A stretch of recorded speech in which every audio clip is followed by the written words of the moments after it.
ಬಾಗಲಕೋಟೆ ಜಿಲ್ಲಾ ಜಮಖಂಡಿ ತಾಲೂಕಿನ ವೈಗೂರು, ಮುತ್ತೂರು, ಕಂಕನವಾಡಿ ಹಾಗೂ ಸುರ್ಪಾಲಿ ಗ್ರಾಮಗಳಲ್ಲಿ ಮಹಾರಾಷ್ಟ್ರದಲ್ಲಿ ಸುರಿಯುತ್ತಿರುವ ಮಳೆಯಿಂದಾಗಿ ಆರ್ಭಟಕವಾಗಿ ಕೃಷ್ಣಾ ನದಿ ಪಕ್ಕದಲ್ಲಿರುವ ಹಳ್ಳಿಗಳು ಕೃಷ್ಣಾ ನದಿ ನೀರು ಎಲ್ಲ ಹಳ್ಳಿಗಳಲ್ಲಿ ನುಗ್ಗುತ್ತಿರುವುದರಿಂದ ಬೇಸತ್ತು ಜನರು ಬೋಟಿನ ಮುಖಾಂತರ ಜನರನ್ನು ಹಾಗೂ ಹಸುಗಳು, ಮೇಕೆಗಳನ್ನು ಸ್ಥಳಾಂತರಿಸಲಾಗಿದೆ.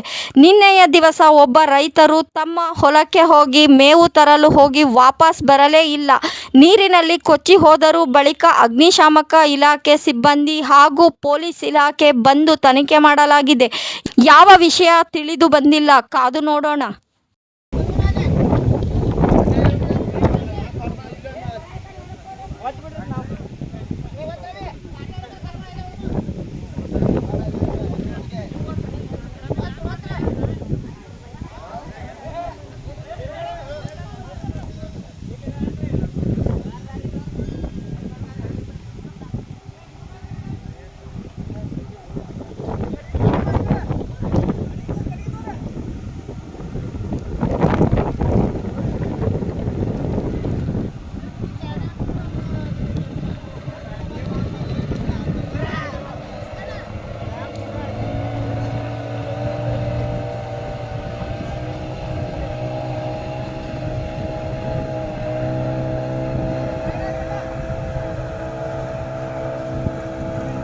ಓಕೆ.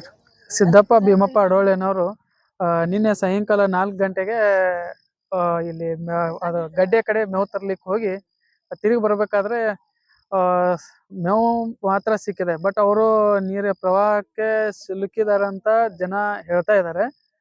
ಬಟ್ ಅವರು ಒಂದು ಹೇಳಿರುವಂತ ಅದರ ಮೇಲೆ ಊಹಿಸಿ ನಾವು ಇಲ್ಲಿ ಒಂದು ಕಾರ್ಯಾಚರಣೆ ಕೈಗೊಂಡ್ವಿ. ತಹಸೀಲ್ದಾರ್ ಅವರು ನಮ್ಗೆ ಮಾಹಿತಿಯನ್ನು ನೀಡಿದ್ರು. ಅದರಂತೆ ನಾವು ಇಲ್ಲಿ ಕಾರ್ಯಾಚರಣೆ ಕೈಗೊಂಡು ನಾವು ಬೋಟನ್ನು ಹಾಕಿ ಎಲ್ಲ ಕಡೆ ಸರ್ಚ್ ಮಾಡಿದ್ದೀವಿ.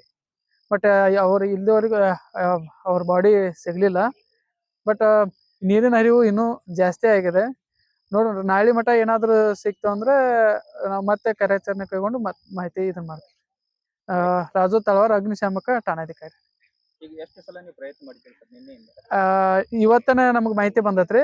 ಮುಂಜಾನೆಯಿಂದ ಇಲ್ಲಿವರೆಗೂ ನಾವು ಪ್ರಯತ್ನ ಮಾಡಿದ್ವಿ. ಎಲ್ಲ ಬಲಿಗಿಲಿ ಎಲ್ಲ ಚೆಕ್ ಮಾಡಿದ್ವಿ. ಡೀಪ್ ಇದ್ದಲ್ಲಿ ಎಲ್ಲಾನು ನಾವು ಸರ್ಚ್ ಮಾಡಿದ್ವಿ. ಸಂಶಯಾಸ್ಪದ ಸ್ಥಳಗಳನ್ನೆಲ್ಲಾನು ನಾವು ಸರ್ಚ್ ಮಾಡಿದ್ವಿ.